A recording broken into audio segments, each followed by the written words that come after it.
wa ala alihi wa ashabihi wa ikhwani.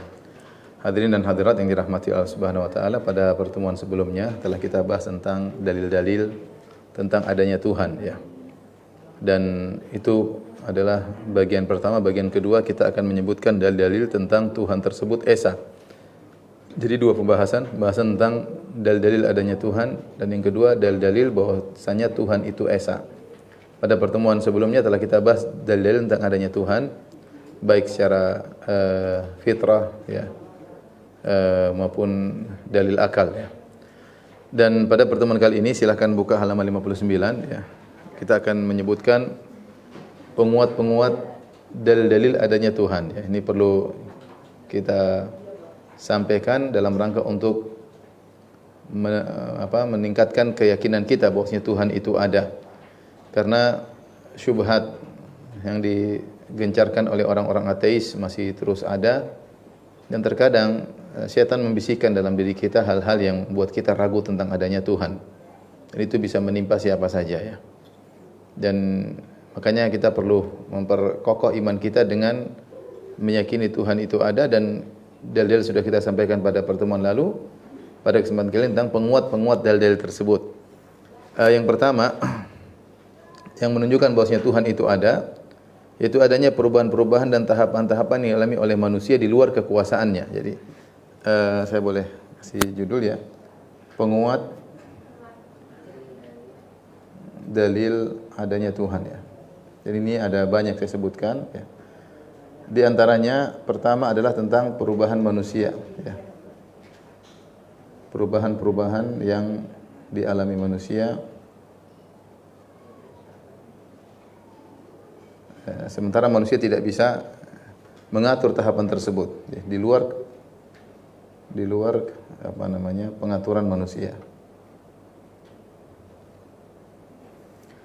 Perubahan-perubahan tersebut banyak. Pertama dari sisi air mani ya. Air mani, proses penciptaan manusia, bertemunya air mani dengan ovum dalam rahim seorang wanita. Air mani itu sendiri ya bukan ciptaan manusia. Makanya coba lihat di catatan kaki yang 23. Saya sebutkan di situ, bahkan air mani pun yang ada dalam tubuh manusia juga bukan ciptaan manusia dan di luar kendalinya. Allah berfirman, "Afara'aitum ma tumnun?" Maka terangkanlah kepadaku tentang air mani yang kalian pancarkan. A antum takhluqunahu am nahnul khaliqun? Apakah air mani tersebut kalian yang ciptakan atau kami yang menciptakan? Di antara dalil bahwasanya air mani bukan ciptaan kita, yaitu seorang laki kalau belum dewasa dia tidak bisa punya air mani. Kemudian dia tidak bisa memproduksi air mani semaunya dia ya. Ada waktu produksinya ya. Sehingga menunjukkan bahwasanya air mani tersebut di luar kendalinya. Kemudian juga ketika dia melakukan hubungan intim dengan istrinya untuk punya anak, belum tentu jadi anak air mani tersebut. Belum tentu jadi anak. Kalaupun jadi anak, dia tidak bisa ngatur air mani jadi laki-laki atau perempuan, di luar kemampuan dia. Ini menunjukkan bahwa air mani itu sendiri bukan ciptaan kita ya. Jadi saya sebutkan poin-poin tadi. Pertama, waktu mengeluarkannya bukan di tangan kita. Kalau umur belum dewasa enggak ada produksi air mani. Kedua, produksinya pun tidak bisa seenak kita ya. Kalau sudah keluar air mani di pagi hari, siang hari belum tentu bisa produksi dengan banyak. Sungguh butuh waktu untuk bisa produksi air mani lagi tersebut. Kemudian yang ketiga, kalaupun sudah seorang suami melakukan hubungan intim dengan istrinya, air mani yang dia keluarkan tadi belum tentu menjadi anak, di luar kendalinya. Keempat, kalaupun jadi anak, dia tidak bisa atur ini laki-laki atau anak perempuan.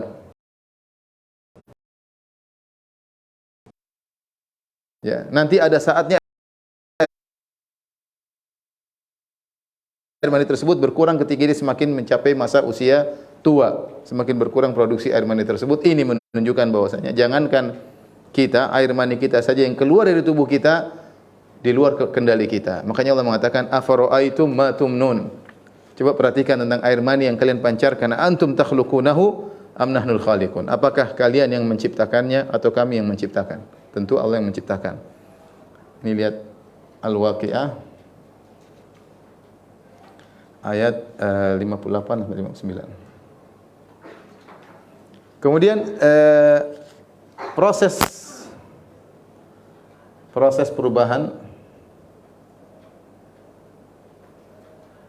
air mani hingga jadi manusia, hingga jadi bayi.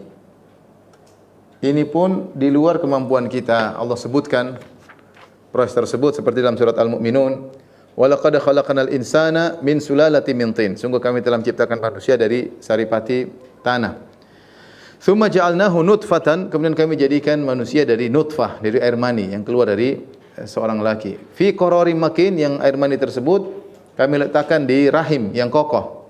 Tsumma khalaqna nutfata 'alaqah. Setelah itu air mani tadi berubah menjadi 'alaqah. 'Alaqah itu adalah segumpal darah. Fa khalaqnal 'alaqata mudghah. Lantas kami rubah segumpal darah tadi menjadi mudghah, segumpal daging. Fa khalaqnal mudghata idhaman. Lantas kami ciptakan tulang-tulang pada segumpal daging tersebut. Fa kasawnal idhama lahman. Lalu kami jadikan pada tulang tersebut, kami bungkus dengan daging. Thumma ansha'nahu khalqan akhar, kemudian kami ciptakan proses ciptaan yang lain, itu cepat. Ini semua diketahui oleh para dokter, terutama dokter kandungan. Mereka ngerti betul bagaimana perubahan dari air mani kemudian jadi segumpal daging yang menempel di rahim, kemudian segumpal darah, kemudian segumpal daging, kemudian ada tulang dibungkus dengan daging, kemudian akhirnya menjadi jabang bayi ya. Ini semua di luar kemampuan kita. Manusia tidak punya andil dalam hal ini. Dia tinggal meletakkan air maninya, proses selanjutnya yang atur adalah siapa? Allah Subhanahu wa taala ya. Di luar kemampuan dia. Sehingga yang ngatur ini semua ada yang mengatur. Buktinya itu terjadi dalam rahim istri kita enggak bisa apa-apa. Berarti ada Tuhan yang mengatur proses itu semua. Ada Tuhan yang mengatur proses itu semua. Kemudian juga perubahan manusia dari kecil, dari bayi, kemudian remaja, kemudian kakek, kemudian meninggal ya. Kemudian meninggal. Ini juga di luar kemampuan kita. Kalau kita bisa mengatur diri kita setel diri kita muda terus, tapi kita enggak bisa. Ada Tuhan yang mengatur. Kata Allah Subhanahu wa taala dalam surat Ar-Rum ayat 54 ya.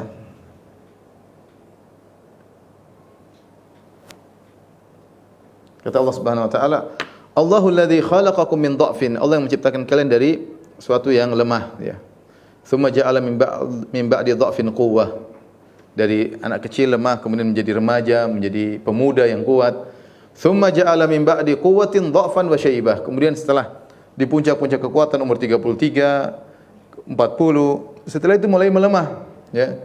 Wa syaibah, kemudian menjadi kakek-kakek. Yakhluqu ma yasha, kata Allah. Allah menciptakan apa yang Allah kehendaki. Wa huwal alimul qadir, dan dia maha mengetahui lagi maha kuasa. Yang mengatur proses ini Allah Subhanahu wa taala. Ya. Allah Subhanahu wa taala. Ternyata Allah menciptakan makhluk dengan proses dari lemah menjadi kuat, puncak kekuatan, kemudian melemah, kemudian akhirnya tua dan akhirnya meninggal dunia. Dan itu di luar kemampuan kita. Berarti ada Tuhan yang mengatur itu semua ya. Ini di antara dalil bahwasanya Tuhan itu ada ya. Kemudian juga saya sebutkan di situ di antara dalil bahwasanya Tuhan itu ada, ya misalnya keberagaman manusia. Model manusia. Manusia diciptakan oleh Allah dengan berbagai macam warna, dengan berbagai macam model, dengan berbagai macam sifat dan tabiat. Bahkan anak-anak yang lahir dari air mani yang sama dan ovum yang sama, ya, dari rahim yang sama pun sifatnya berbeda-beda. Kita aja adik kakak sifatnya berbeda-beda. Bahkan jangankan adik kakak, yang kembar pun dengan ovum yang sama, yang pecahan kembar yang sama, artinya mukanya ada kembar yang tidak sama, ada kembar yang sama. Kembar yang sama pun keluar dari rahim ibu yang sama dengan air mani yang sama, ovum yang sama, pecahannya sama, sifatnya bisa beda. Sifatnya bisa beda ya. Kalau seandainya tidak ada Tuhan yang menciptakan, harusnya sama dong. Proses maksudnya karena inputnya sama, harusnya outputnya sama. Tetapi kenyataannya tidak. Kenyataannya tidak. Manusia dengan berbagai macam ragamnya, dengan berbagai macam modelnya, dengan berbagai macam tabiatnya. Ya, kalau semua terjadi sekedar natural, harusnya sama dong. Harusnya sama. Atau satu model aja. Satu model ternyata dengan berbagai macam ragam model. Satunya sifatnya begini, satu sifatnya begini ya. Menunjukkan bahwasanya ini ada pencipta, ada pencipta. Dan banyak saya sebutkan poin-poin yang lain bisa dibaca. Ketiga misalnya adanya ratusan bahasa di alam ini. Bahasa itu sangat banyak. Di tanah air kita bahasa sangat apa? Sangat banyak ya. Di Sulawesi aja berbagai macam bahasa ya. Di Kalimantan dengan berbagai macam bahasa, di Papua dengan berbagai macam bahasa, di Jawa dengan berbagai macam bahasa ya. Yang setiap bahasa mungkin ada ratusan ribu kosakata ya. Banyak ya. Berbeda dengan bahasa yang lainnya ya. Pernah ada guru yang khusus mengajarkan bahasa-bahasa tersebut. Tidak ada yang pernah mengajarkan bahasa-bahasa tersebut. Tiba-tiba suatu komunitas mereka ngerti bisa saling berbicara ya dengan bahasa-bahasa tersebut tanpa ada yang mengajarinya. Makanya Allah sebutkan itu di antara tanda-tanda bahwasanya ada Tuhan. Kata Allah Subhanahu wa taala, "Wa min ayatihi khalqus samawati wal ardi wa ikhtilafu alsinatikum." Dan di antara tanda-tanda kebesaran Allah bahwasanya Allah itu ada, Allah menciptakan langit dan bumi, wa ikhtilafu alsinatikum, dengan variasinya bahasa kalian, wa alwanikum, dan juga variasinya warna tubuh kalian. Inna fi dzalika la ayatin lil alimin. Ini semua merupakan tanda-tanda bagi orang-orang yang mengetahui itu akan kebesaran Allah Subhanahu wa taala. Ya, ini dalil bahwasanya Tuhan itu ada.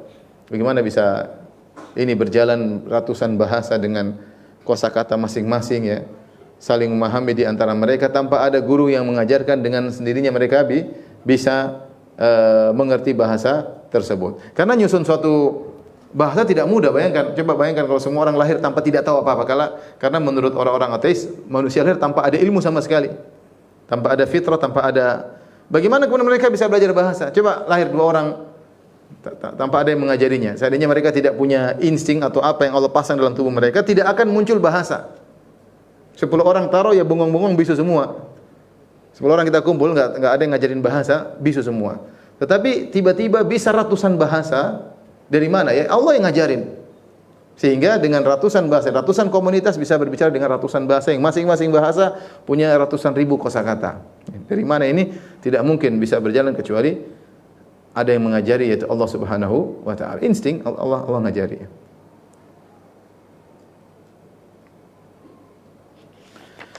Saya sebutkan juga misalnya tumbuhan. Lihatlah tumbuhan yang berasal dari biji yang kecil dan lunak.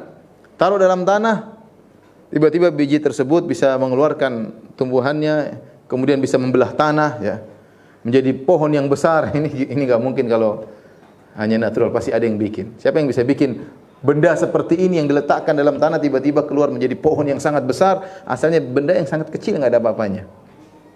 Ini enggak mungkin dibilang natural terjadi dengan sini, enggak, mustahil. Inilah suatu sistem bagaimana benda kecil kemudian rubah, ditaruh dalam tanah, bertemu dengan tanah, kemudian berproses menjadi pohon yang besar, keluar buah dengan berbagai macam modelnya. Enggak mungkin. Pasti ada yang bikin. Sementara orang ateis mengatakan semua terjadi karena kebetulan. Karena apa?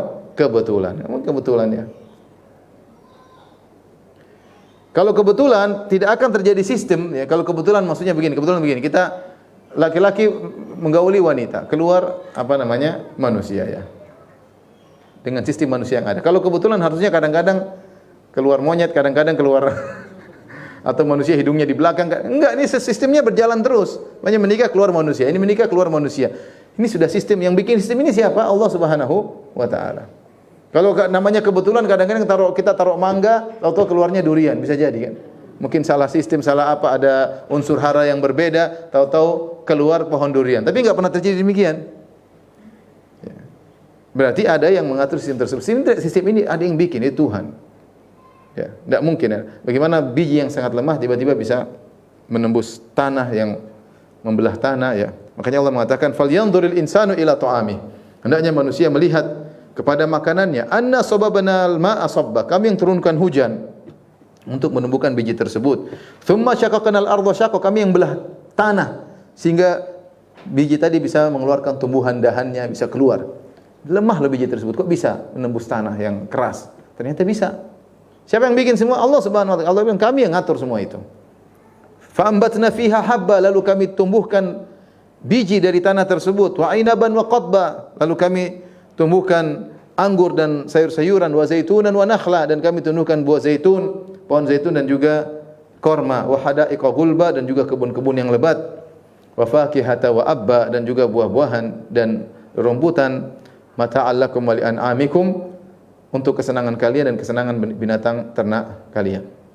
Ini menunjukkan ada Tuhan yang mengatur.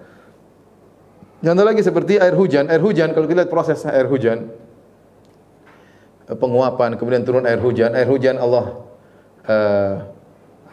kumpulkan di awan, ya. Awan tersebut, ya. Air hujan tersebut turun, misalnya tidak asin. Coba kalau air hujan turun, air hujan tidak ada yang asin, semuanya tawar. Kemudian jatuhnya dengan butiran-butiran. Tidak ada butiran berkumpul di atas. Setiap butiran tugasnya mengenai satu bidang bagian di atas muka bumi. Ada, coba kalau antum naik mobil, antum lihat hujan jatuh, kan tidak ada berkumpul kemudian jadi satu ember kemudian menghantam mobil antum, enggak ada kan? Pas satu butir kena satu titik di kaca, tas. Ini ngatur siapa? Seandainya dia berkumpul di atas satu ember aja, wah, rusak. Kemudian satu kolam berkumpul di atas, baru kemudian jatuh, mati orang kena hujan tersebut. Ya. Tapi Allah atur sedemikian rupa, ini nggak mungkin kebetulan, pasti ada yang bikin. Tuhan, satu butir kena satu titik di atas muka bumi ini, dan tidak asin. Makanya Allah mengatakan, afara'aitumul ma'a alladzi tashrabun. Terangkan kepadaku tentang air yang kalian minum. A antum anzaltumuhu minal musni am nahnul munzilun. Yang turunkan air tersebut dari awan, kami atau kalian? Lau nasya'u ja'alnahu ujajan, kalau kami berkehendak kami jadikan air hujan tersebut menjadi asin, kalau kami ingin. Falaula tashkurun, tidakkah kalian bersyukur? Jadi Allah mengatakan air hujan turun tawar itu kami yang atur. Ya. Kalau enggak, kami bisa turunkan air hujan tersebut dalam kondisi apa? Asin. Tapi Allah tidak turunkan demikian. Sama seperti awan, ya. Angin ketika bertiup dengan teratur, ya. Ada angin yang tugasnya merangkai awan. Awan dirangkai oleh angin tersebut jadi satu. Kemudian angin tersebut memindahkan posisi awan. Jadi tadinya butiran-butiran awan kecil dirangkai sama angin. Setelah dirangkai jadi besar, kemudian didorong ke arah yang Allah kehendaki. Setelah itu baru kemudian digerakkan awan tersebut untuk menurunkan hujan, ya. Seandainya seluruh manusia di alam semesta ini berkumpul untuk bikin angin, sebenarnya enggak bakalan mampu. Angin punya tugas masing-masing. Makanya Allah sebutkan dalam surat Ar-Rum ayat 8, Allahul ladzi yursilur riyaha fatuthiru sahaban fayabsutuhu fis sama' kaifa yasha. Dialah Allah yang mengirim angin, lalu angin itu menggerakkan awan dan Allah membentangkannya di langit menurut yang dikehendakinya. Wa yaj'aluhu kisafan, lalu Allah menjadikan awan tersebut berkumpul bertingkat-tingkat. Fataral wadqa yakhruju min khilalihi. Lalu kamu lihat air hujan turun dari celah-celah awan tersebut. Yang ngatur siapa? Allah Subhanahu wa taala. Dalam ayat yang lain dalam surat An-Nur, alam tara annallaha yusji sahaban tsumma yu'allifu bainahu tsumma yaj'aluhu rukama. Tidakkah kamu melihat bagaimana Allah mengarak awan dengan angin? Kemudian Allah kumpulkan awan-awan tersebut. Kemudian Allah menjadikan awan bertindih-tindih, bertingkat-tingkat, ya. Fataral wadqa yakhruju min khilali. Lalu kalian melihat hujan turun dari sela-sela awan tersebut. Ini juga menunjukkan ada Tuhan yang mengatur itu semua, ya. Seandainya satu alam semesta berkumpul untuk bikin angin, mereka tidak bakalan mampu membuat angin tersebut, ya. Dan masih banyak, ya, saya sebutkan sini. Lihat bagaimana matahari yang entah berapa ribu tahun umurnya atau berjuta tahun selalu berjalan di atas orbitnya, tidak pernah maju atau tidak pernah mundur, tidak pernah terlambat. Tidak mungkin ini selalu kebetulan seperti itu, enggak mungkin. Enggak mungkin lah. Makanya orang ateis itu aneh. Mereka bilang semuanya kebetulan, ya. Enggak masuk akal, ya. Kalau kebetulan pasti probability-nya ya pasti ada kesalahan, tapi enggak pernah. Sistem selalu berjalan. Kita berjalan dengan sistem yang selalu sudah ada, sistem baku. Allah mengatakan sunnatullah. Ya, aturan-aturan Allah yang baku yang berjalan di alam semesta menunjukkan adanya Tuhan, ya. Langit yang begitu luas tanpa tiang, ya, tidak ada mana pangkalnya mana ujungnya tidak tahu, tidak ada celah-celahnya, tidak ada robek langit tersebut. Bi ghairi amadin tarawnaha, tidak ada tiang yang menyangga langit tersebut. Siapa yang bisa bikin langit seperti ini? Ya, di situ ada benda-benda yang berat, ada matahari, ada bintang-bintang, ada planet-planet, ada rembulan, ya. Tetapi langit tersebut bisa kokoh tanpa ada tiang dan tidak ada robek, ya, yang merobek langit tersebut. Siapa yang mampu bikin langit dengan luas seperti itu? Kita aja kalau bikin atap dengan jarak sekilo kali sekilo, kita nggak bakalan mampu. Belum ada kontraktor yang bisa bikin atap sekilo kali sekilo tanpa tiang. Ini bukan sekilo-sekilo, ini ribuan atau jutaan kilometer, ya, dan tidak ada tiang yang menyangganya. Siapa yang bisa bikin? Hanya Allah Subhanahu wa taala. Allah mengatakan bi ghairi amadin tarawunaha, lihatlah langit yang tegak tanpa ada tiang yang menyangganya, ya. Baik. Di antara dalil yang menunjukkan, nanti sisanya bisa dibaca, betapa banyak di antara kita berdoa langsung dikabulkan, banyak. Saya pernah mengalami, Antuna pernah mengalami, Bapak pernah mengalami. Kita doa langsung dikabulkan. Kelihatannya mustahil. Lalu kita berdoa angkat tangan, ya Allah, ya Rabbi, tiba-tiba dipenuhi. Siapa yang mendengar doa kita? Bukti Tuhan itu ada. Tuhan itu ada. Enggak usah kita pakai banyak logika. Kita doa Allah kabulkan, selesai. Banyak.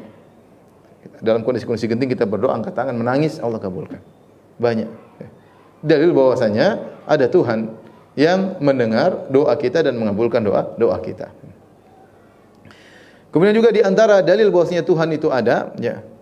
Terkadang kita sudah bertekad, tiba-tiba hati kita berubah. Menunjukkan hati kita ini ada yang atur. Makanya ketika seorang Arab Badui ditanya, bagaimana kau mengenal Tuhanmu? Dari mana kau tahu ada Tuhan? Kata Arab Badui tersebut, binaqdil azaim wa sarfil himam.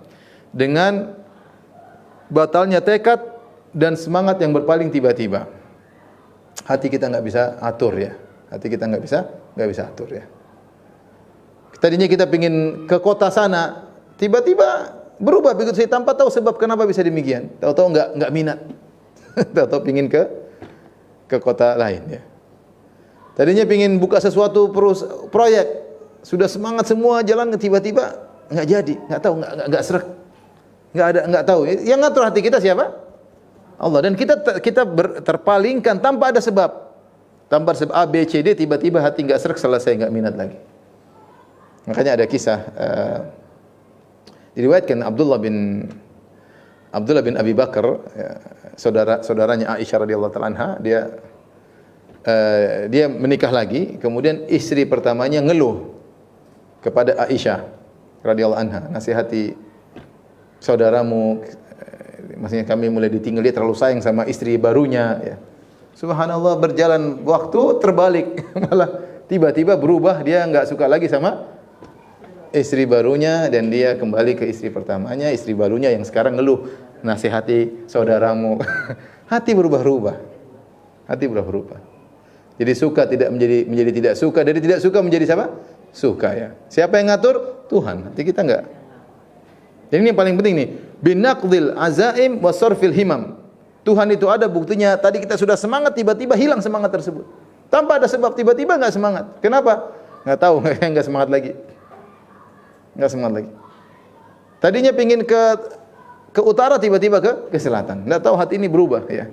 Berarti ada yang ngatur, Tuhan yang ngatur. Kita enggak bisa mengendalikan hati kita. Berarti ada Tuhan yang ngatur.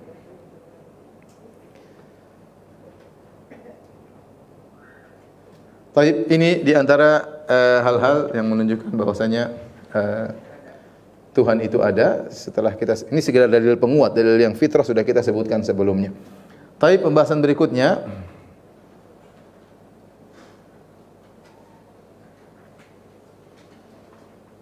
kita masuk pada poin kedua. Tadi kita sudah sebutkan tentang dalil-dalil rububiyah,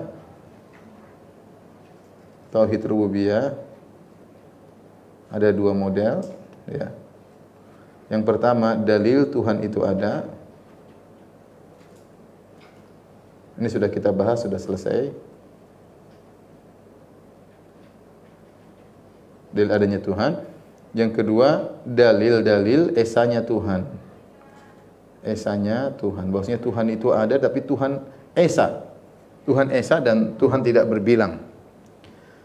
Karena kita sedang bahas tentang tauhid rububiyah. Bahwasanya yang mencipta, yang mengatur, memiliki alam semesta hanyalah Tuhan yang esa. Ini yang kita membahas pada pertemuan kali ini tentang dalil esanya Tuhan atau dalil Tuhan tunggal tidak berbilang. Di sini saya akan bagi menjadi dua pendalilan atau tiga pendalilan, ya.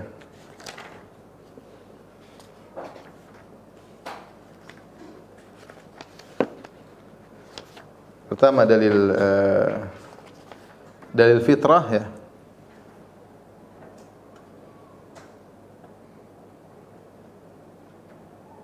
Kemudian dalil akal ya. Dalil akal yang didukung oleh Al-Qur'an ya, dalil akal. Akli atau dalil akal. Kelogisan ya, logis. Tapi adapun dalil fitrah, ya dalil fitrah umumnya saya sebutkan sini, umumnya manusia dalam kondisi genting ya. Dalam kondisi genting manusia pasti fokus pada satu kekuatan untuk dia bersandar kepada kekuatan tersebut ya. Dalam kondisi genting manusia fokus pada satu kekuatan tempat dia bersandar. Bahkan orang-orang musyrikin Allah sebutkan dalam Al-Quran ketika mereka dalam kondisi terdesak, mereka bersandar kepada Allah Subhanahu wa taala. Kata Allah, "Wa idza raqibu fil fulki da'allaha mukhlishina lahuddin." Ketika mereka naik di atas kapal, di atas lautan, kemudian gelombang besar, maka da'allaha mukhlishina lahuddin, maka mereka ikhlas berdoa kepada Allah semata. Sehingga berhala-berhala mereka buang, mereka tidak minta kepada berhala, mereka hanya minta kepada satu Tuhan yang Maha Esa ya. Ini Allah sebutkan orang-orang musyrikin meskipun mereka terjerumus dalam kesyirikan, namun dalam kondisi genting mereka hanya minta kepada satu zat yang maha kuasa sehingga mereka melemparkan berhala-berhala mereka. Bisa lihat dalam tafsir surat Al-Ankabut ayat 65 ya.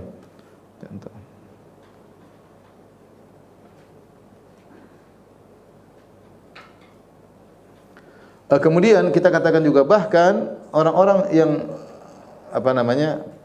para penyembah Tuhan yang berbilang pasti ada kecenderungan kepada Tuhan yang terhebat.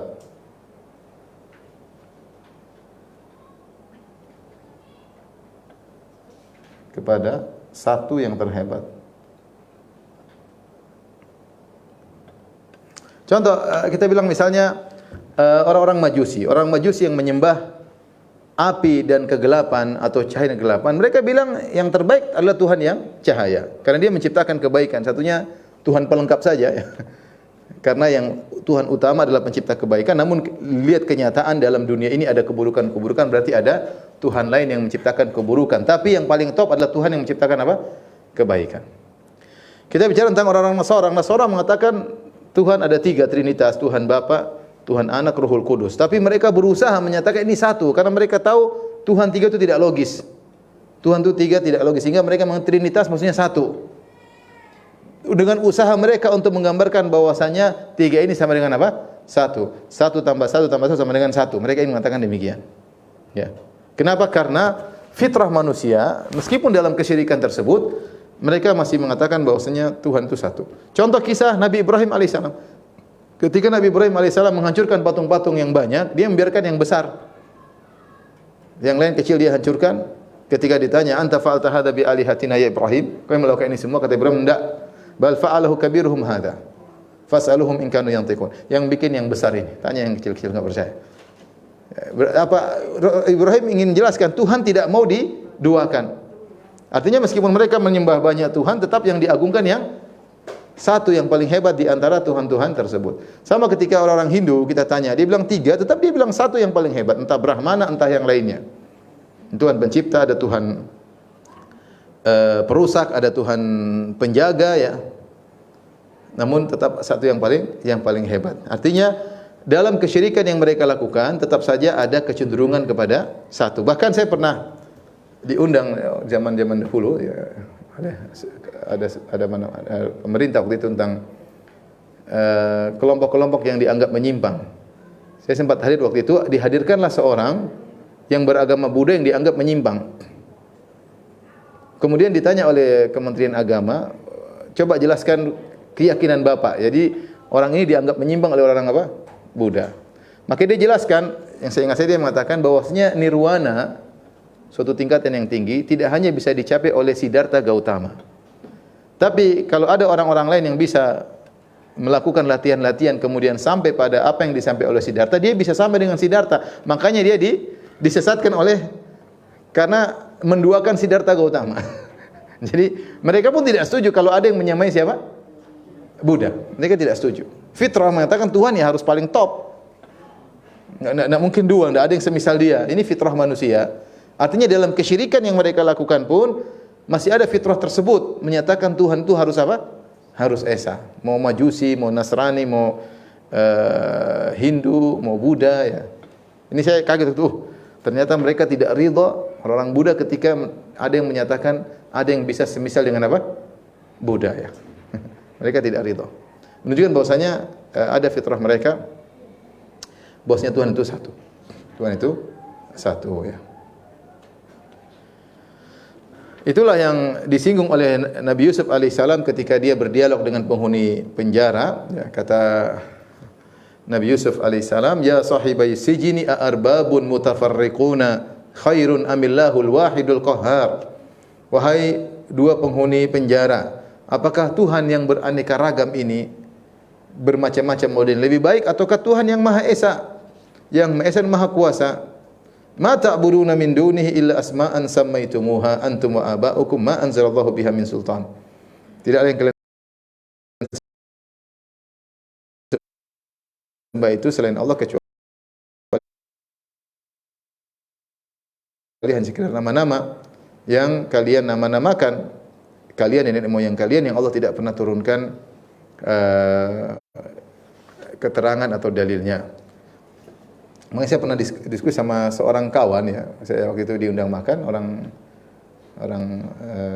yang menganggap Tuhan ada tiga. Maka saya diskusi, saya bilang, saya langsung bicara masalah agama. Tuhan tiga maksudnya bagaimana?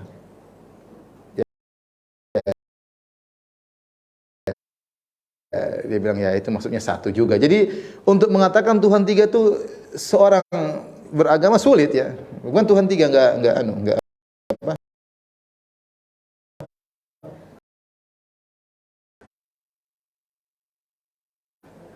Enggak logis ya. Bahkan saya pernah ketemu seorang iktikaf 2019 di Masjid Duku Bima, dia masuk Islam. Orang Cina ya. Sekarang kenapa bisa masuk Islam? Dia bilang saya duduk berpikir kalau Tuhan tiga, ada masalah diskusi dulu panjang lebar katanya. Kalau tiga, aduh, kita jadi gimana ngutusin alam semesta urusan begitu banyak kalau harus tiga. Repot juga diskusi ya, karena dia menganggap Tuhan tiga oknum ya. Ada Bapa, ada Anak, ada Ruhul Kudus, itu tiga memang jelasnya ya. Mau dianggap satu agak sulit ya. Karena ada diskusi antara Nabi Isa dengan Allah, berarti kan dua hal yang berbeda, ada diskusinya. Kemudian Nabi Isa berkata ketika disalib, ya Ilya lima syabaqtani ya ayahku, kenapa kau tinggalkan aku? Berarti ada yang ditinggalkan, ada yang meninggalkan, dua oknum yang berbeda. Dan terkadang dia tanya, kok saya ditinggalkan? Berarti kan ada diskusi ya. Sehingga logika dia, wah kalau ada masalah diskusi melulu, kapan selesainya urusan apa? Alam semesta ya. Jadi itu sederhana, dia masuk Islam gara-gara itu. Saya tanya, kamu bisa masuk Islam kenapa? Dia cerita, saya mikir, duduk saya mikir. Tahu-tahu saya berpikir, loh kok bisa ada tiga, repot. Intinya ini semua dalil ya bahwasanya secara fitrah bahkan orang terjerumus dalam kesyirikan mereka pasti menganggap meskipun mereka menyembah Tuhan yang beragam, bervariasi, pasti dalam keyakinan mereka ada satu yang paling apa? Yang paling hebat. Ada yang paling hebat. Itu menunjukkan fitrah mereka masih berjalan. Dalam kesyirikan mereka, fitrah mereka masih ada. Tuhan yang hebat harusnya cuma apa? Esa. Harusnya cuma satu. Taib, dalil fitrah, dalil berikutnya, dalil akal atau kelogisan ya. Dalilun aqli. Ada disebut dalil dengan dalil terkenal disebutkan oleh mutakallimin, yaitu dalil at-tamanu. Dalil at-tamanu. Itu saling saling menghalangi, saling mana ya, saling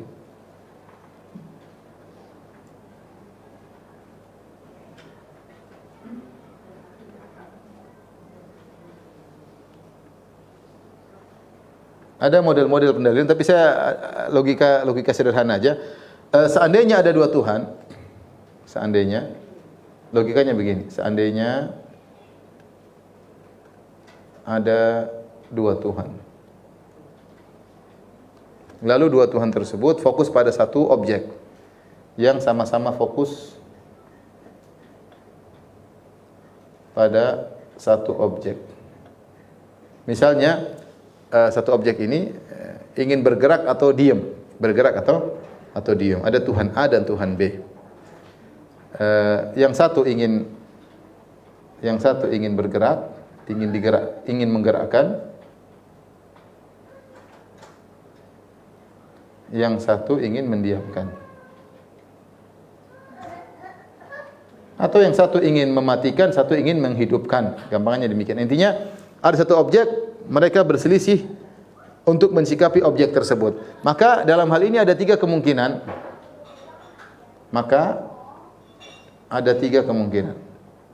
Nanti Syekhul Islam menambah kemungkinan yang empat, tapi ini yang mereka sebutkan tiga kemungkinan. Apa kemungkinan tersebut? Yang pertama, kedua keinginan Tuhan tersebut terpenuhi. Atau keinginan kedua Tuhan tersebut terpenuhi.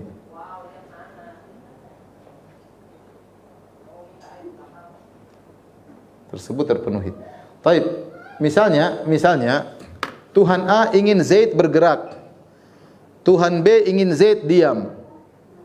Kontradiksi kan?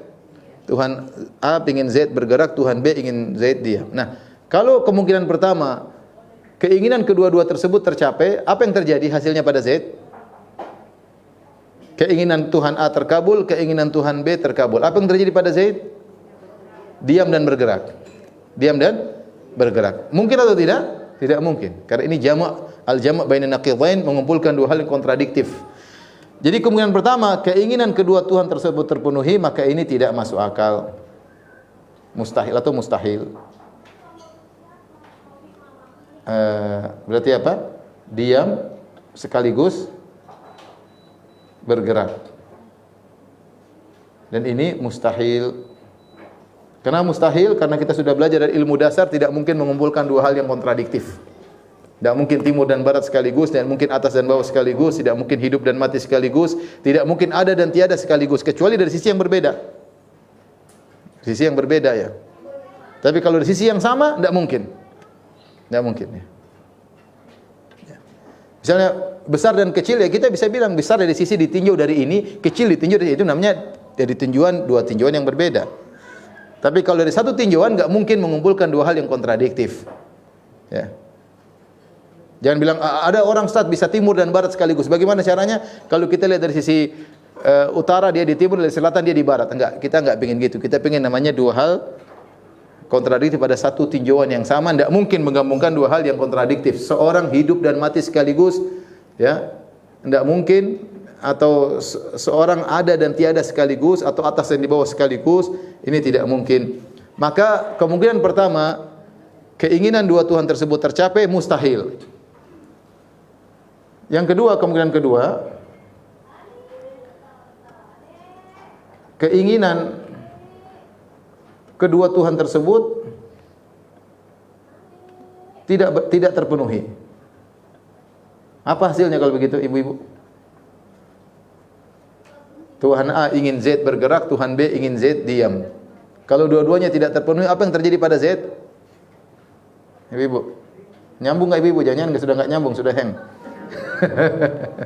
Saya ulangi, yang pertama, Tuhan, kita anggap ada dua Tuhan, Tuhan A, Tuhan B.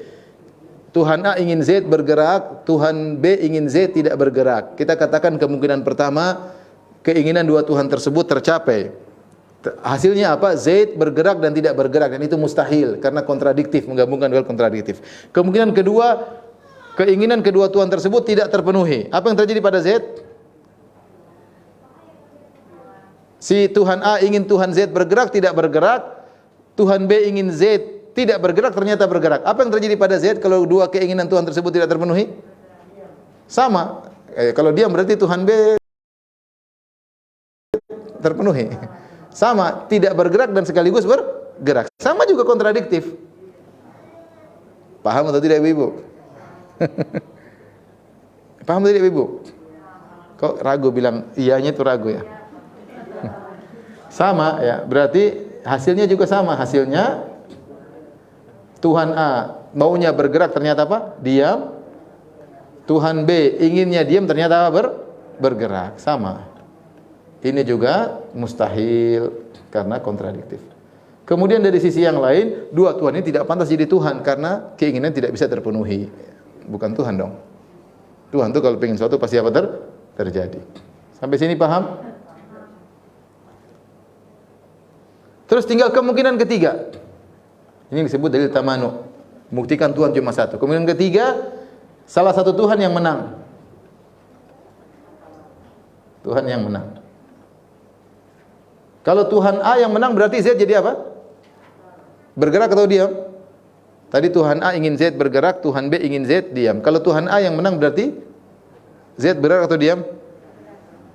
Ibu-ibu? Bergerak. Kalau Tuhan B yang menang, Z diam atau bergerak? Z diam. Yang menang itulah yang pantas jadi Tuhan. Dialah yang pantas jadi Tuhan.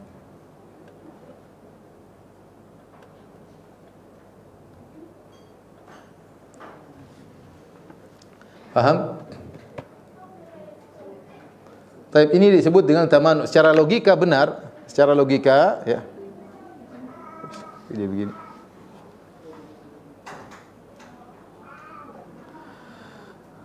Secara logika bahwasanya dalil tamanu ya adalah salah satu dalil yang menunjukkan Tuhan itu hanyalah satu ya. Karena kalau dua enggak mungkin. Kalau lagi lagi debat, lagi ribut, pasti yang menang salah satunya. Ada kemungkinan keempat disebutkan oleh sebagian ulama, Tuhan tersebut bekerja sama. Mereka tidak ribut, mereka bekerja sama. Ketika mereka bekerja sama, berarti mereka tidak pantas jadi Tuhan. Karena Tuhan memerlukan yang lainnya. Namanya Tuhan itu tidak boleh perlu kepada yang lainnya.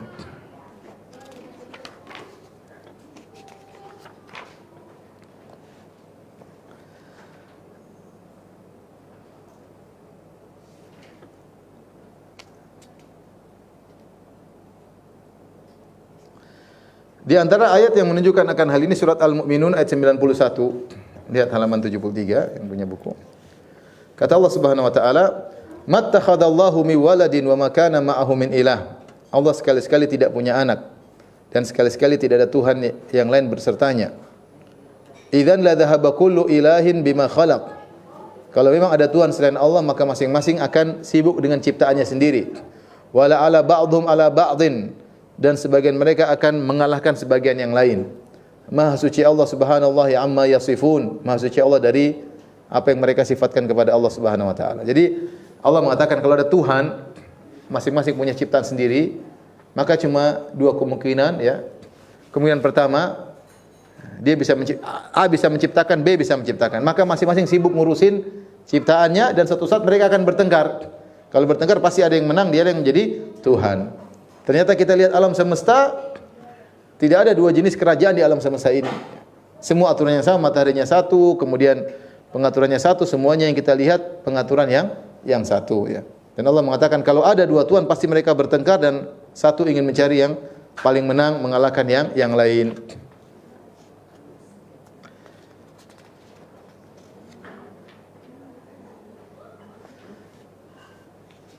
Adapun firman Allah dalam surat Al-Anbiya 22, kata Allah, "Lau kana fihi ma'alihatun illallah la fasadata." Kalau ada sembahan-sembahan selain Allah di atas muka bumi ini atau di alam semesta ini, la fasadata, maka akan rusaklah langit dan bumi. Fa subhanallahi rabbil arsy amma yasifun, maha suci Allah penguasa arsy dari apa yang mereka sifatkan. Jadi pengatur alam semesta ini cuma satu. Kalau pengatur ada dua, ada tiga, pasti akan kacau ya. Alam semesta ini, sebagaimana kita lihat kekacauan di bumi ini, kalau ada dualisme kepemimpinan akan terjadi kekacauan. Kita lihat dalam ruang lingkup kekuasaan di bumi, kalau ada dua kerajaan, dualisme kepemimpinan dalam satu negara pasti ada timbul kekacauan karena kebijakan bisa berbeda-beda, kemudian bisa saling tabrakan ya. Kita lihat alam semesta aturannya tidak ada yang rusak. Dari dulu sampai sekarang aturannya baku seperti itu. Matahari dengan aturannya, rembulan dengan aturannya, aturan air hujan dan banyak aturan alam yang tidak berubah. Aturannya menunjukkan yang mengatur cuma satu, yaitu Maha Esa. Dialah uh, berhak menjadi Tuhan. Ya. Baik, kita lanjutkan setelah ini sedikit lagi. Sudah. Ibu, nanti kalau ada yang nggak paham bisa ditanyakan setelah pengajian. Baik, pembahasan berikutnya tentang ahkam tauhid rububiyah. Lihat halaman 79.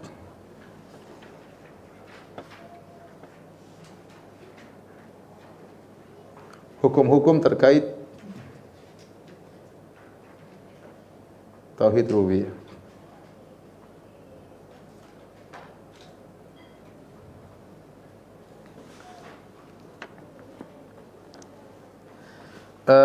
Pertama, kita harus meyakini bahwasanya Allah Esa dalam penciptaan, dalam pemilikan dan dalam pengaturan.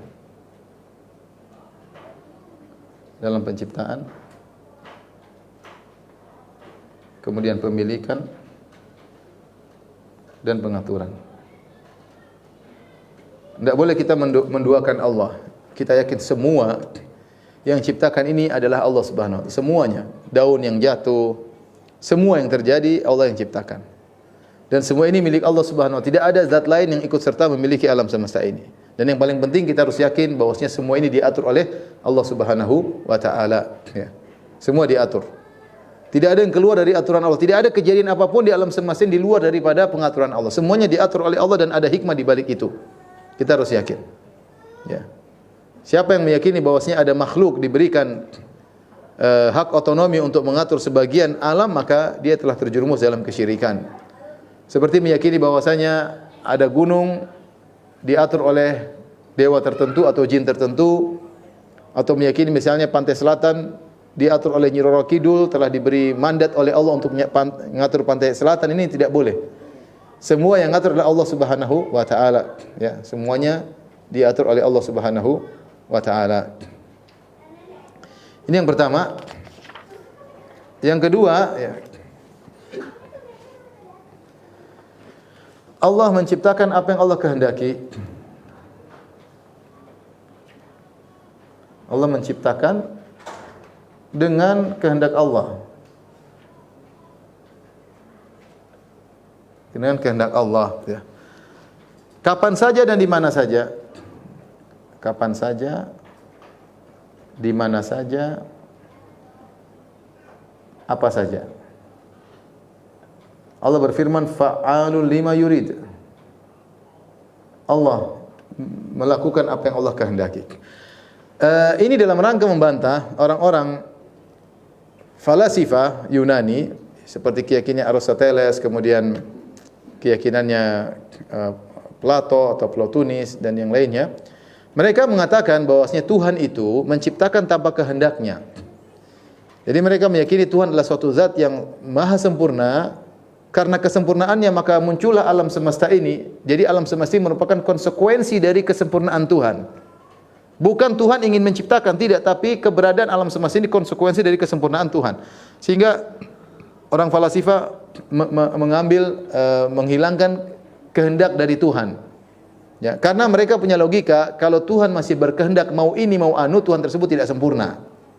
Karena sesuatu yang masih pingin ini pingin anu tidak sempurna. Kita justru sebalik, justru yang pingin ini dia lakukan itu yang sempurna. Tapi mereka punya logika sendiri, kata mereka Tuhan itu sudah sampai pada titik puncak kesempurnaan sehingga tidak punya kehendak. Ini Aristoteles dan lainnya. Sehingga apa yang terjadi berupa alam semesta adalah konsekuensi dari kesempurnaan Tuhan, bukan Tuhan ingin menciptakan. Ibu bingung ya? Sudah enggak usah dipahami, sudah. Sesat pokoknya kita selesai. Kita yakini Tuhan kita itu ingin menciptakan apa yang yakhluqu ma yasha. Allah ingin menciptakan apa Allah kehendaki.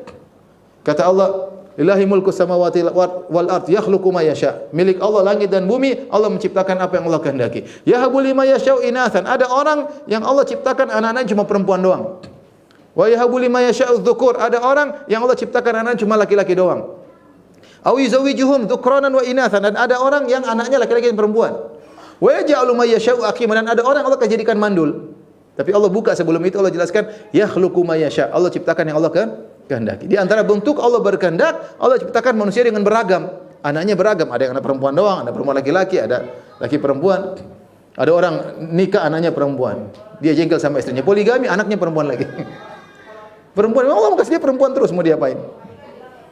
Ada yang lain laki-laki terus, laki-laki. Artinya apa? Artinya ini menunjukkan ada kehendak. Di antara bukti kehendak bervariasinya manusia. Ada pohon ini, pohon anu, ada manusia ini, manusia begini.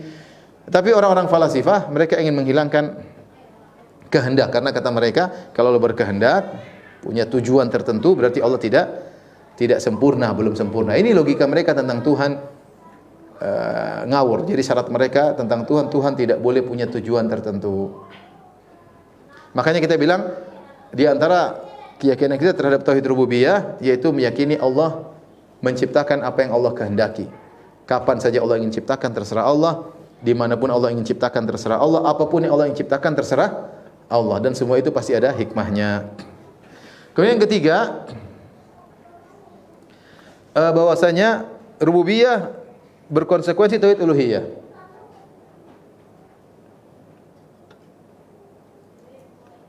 Rububiyah mengkonsekuensikan atau melazimkan tauhid uluhiyah. Kita sudah jelaskan rububiyah itu meyakini Allah yang mencipta, hanya Allah yang mencipta, hanya Allah yang mengatur, hanya Allah yang memiliki. Nah, kalau kita meyakini Allah esa dalam ini semua, berarti hanya Allah yang berhak untuk disembah. Itulah tauhid apa? Al-uluhiyah. Kalau ada yang ikut ciptakan sama Allah, yang ikut itu juga berhak untuk disembah. Kalau ada yang ikut ngatur alam semesta, yang ikut ngatur itu berhak untuk disembah. Karena tidak ada yang menciptakan kecuali Allah, tidak ada yang memiliki kecuali Allah, dan tidak ada yang mengatur kecuali Allah, maka cuma Allah yang berhak untuk disembah. Makanya ketika Nabi ditanya, "Ayu dzambi a'zam ya Rasulullah?" Dosa apa yang paling besar? Kata Nabi sallallahu alaihi wasallam, "Anta ja'ala lillahi niddan wa huwa khalaqak." Engkau mengambil tandingan untuk kau sembah selain Allah, padahal yang ciptakan kamu cuma Allah.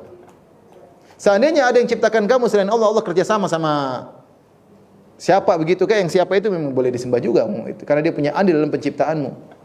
Nah, kamu yang ciptakan murni Allah, yang kasih rezeki kamu murni Allah, yang menyediakan alam semesta, menyediakan bumi, menyediakan matahari, menyediakan udara, menyediakan tanaman, Allah Subhanahu wa taala sendiri. Lantas kau menyembah selain Allah, ini tidak logis, tidak benar ya. Sehingga tauhid rububiyah melazimkan atau mengkonsekuensikan tauhid al-uluhiyah.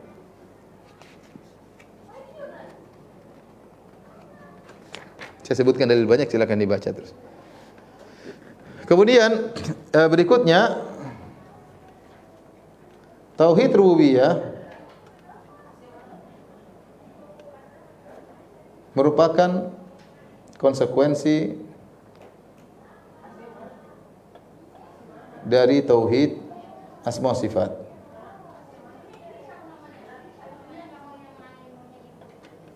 Saya bacakan. Karena sifat-sifat Allah maha sempurna, tiada yang setara dengannya, maka perbuatan-perbuatan Allah juga sempurna dan rububiyah Allah juga sempurna. Kita sudah pernah bahas di awal pengajian kita, namanya tauhid rububiyah, uluhiyah dan asma sifat. Saya ingatkan kembali ya. Tauhid ada 3 ya. Ada uluhiyah atau rububiyah, uluhiyah. Kemudian ada rububiyah. Kemudian ada asma sifat. Baik, apa itu tauhid asma sifat? Sederhananya Allah Maha Esa dalam kesempurnaannya. Allah Maha Esa dalam kesempurnaan sifat-sifatnya.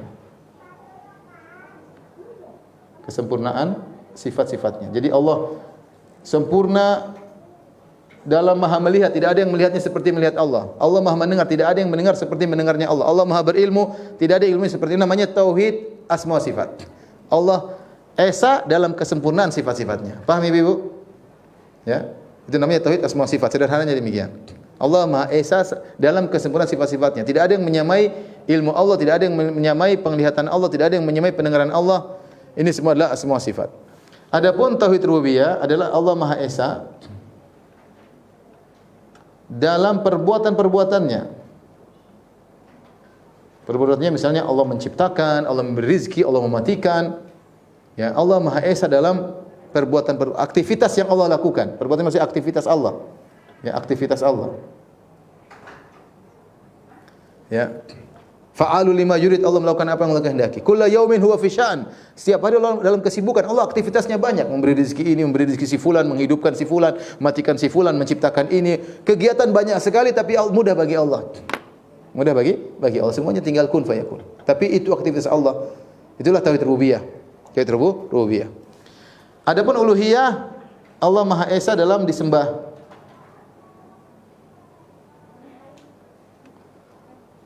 Jadi karena Allah Esa dalam kesempurnaan sifat-sifatnya, karena Allah Esa dalam aktivitasnya, maka yang benar disembah cuma Allah Subhanahu wa taala.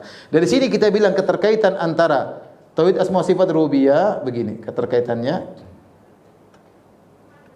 Jadi asma wa sifat, tauhid asma wa sifat melazimkan tauhid rububiyah. Karena Allah sifat-sifatnya sempurna, maka aktivitasnya juga sempurna. Sederhana demikian. Bisa dipahami? Allah sifat-sifatnya sempurna, aktivitasnya juga apa? Sempurna. Sederhana ya. Kalau kita anak kecil sama kita, mana yang lebih sempurna? Kita lebih sempurna karena dia sifat-sifatnya kurang sehingga aktivitasnya tidak sempurna seperti orang yang sifat-sifatnya sempurna. Nah, karena Allah sifat-sifatnya maha sempurna, aktivitasnya juga perbuatan-perbuatannya paling maha sempurna. Makanya tauhid asma wa sifat melazimkan tauhid ar-rububiyah. Kemudian tauhid asma wa sifat ar-rububiyah keduanya melazimkan tauhid al-uluhiyah. Melazimkan. Kalau ada zat yang sempurna sifat-sifatnya, ada zat yang sempurna aktivitasnya, maka yang perlu disembah zat itu, tidak boleh yang lainnya. Ini sederhananya, ini hukum yang keempat, bahwasanya tauhid rububiyah merupakan konsekuensi dari tauhid asma wa sifat.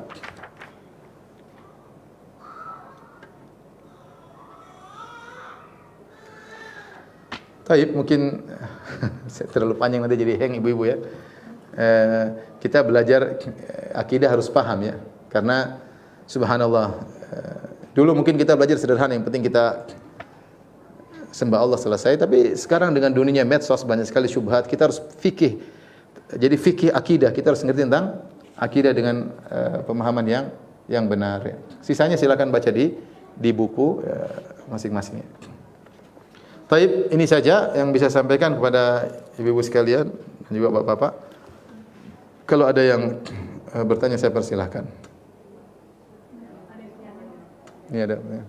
Mau tanya langsung juga silakan.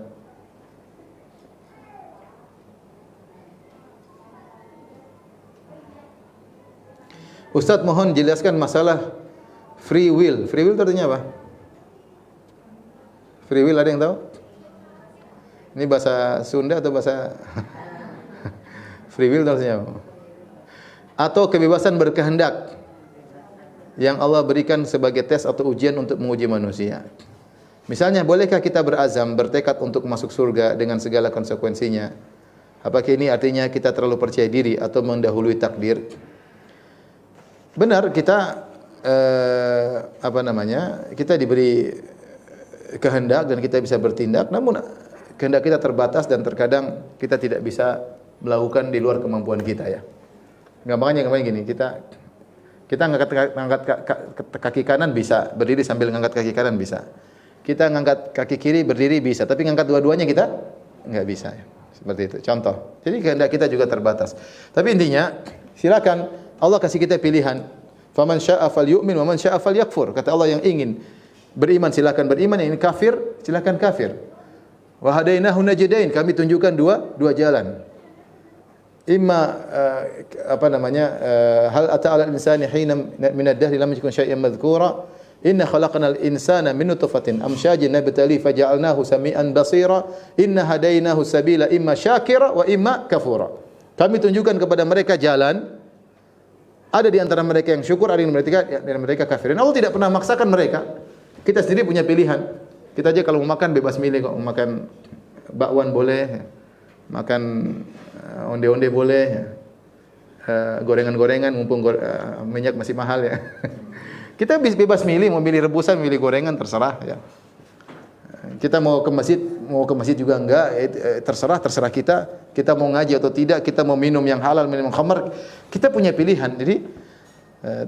Jadi kita jalankan. Allah kasih pilihan, tinggal kita jalankan ya. Jadi kalau saya punya tekad ingin masuk surga, enggak ada masalah.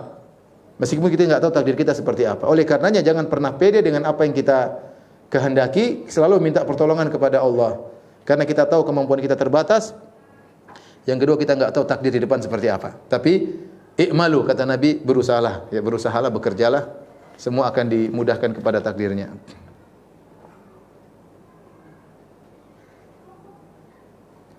Ustaz, penentuan puasa tengah bulan Ayyamul Bidh, mengapa sering terjadi perselisihan, perbedaan penentuannya yang sahih apakah dengan menghitung bulan jumlah 30 hari atau 29 hari? Dia adalah malam hari ke-13, 14, 15. Tentu dengan melihat awal bulan. Dengan melihat awal bulan. Makanya melihat hilal. Tapi kalau tidak ada hilal ya kira-kira. Intinya kalau tidak bisa Ayyamul Bidh, tidak ada masalah. Yang penting 3 hari dalam sebulan. Yang penting puasa 3 hari dalam sebulan. Kalau kita misalnya 13, 14 ternyata tanggal 15 lagi Safar, ya kita tanggal 16 yang enggak ada masalah. Tapi kalau bisa rutin 13, 14 itu lebih baik. Penentuannya berdasarkan awal bulan. Kita lihat hilal besok tanggal 1 berarti hari ke-13 kita puasa, hari ke-14, hari ke-15. Kenapa ada khilaf? Karena enggak tahu tanggal 1-nya kapan. Kita baru melihat hilal kalau mau Ramadan baru lihat apa? Hilal. Adapun haji apa kita enggak lihat hilal. Mau haji juga kita lihat apa? Hilal. Selain itu kita enggak pernah melihat hilal. Sehingga kemungkinan ada perbedaan 13, 14 kemungkinan ada. Ustaz, bisakah kita seorang menikah bukan dengan pasangan jodoh sejatinya? Masya Allah. Yang telah Allah ciptakan berpasangan. Nah, ini curhat kali. Artinya dia sebagai manusia melakukan kesalahan, salah pilih. Barangkali karena tertipu, hawa nafsu, karena terpaksa, terburu-buru dan alasan lainnya. Bukankah manusia memang sering dan wajar salah membuat keputusan, dan justru karena itulah dalam Islam ada syariat bernama talak sebagai solusinya. Kita enggak tahu yang jadi ditakdirkan oleh Allah sebagai pasangan kita siapa. Dan biasa, enggak usah terlalu pikir jauh-jauh. Inikah pasangan saya itu? Bukan, enggak ada, sudah. Jalani, enggak cocok cerai, cari yang lain. Konsekuensinya jadi menjanda sampai mati atau bisa menikah lagi. Jadi kita enggak tahu takdir kita apa, kita enggak tahu. Jalani. Subhanallah. Saya kenal seseorang ya. Ini kejadian. Jadi 2 orang suami istri, masya Allah, saya lihat sangat mesra. Kemudian bareng-bareng saya juga ada kegiatan ibadah.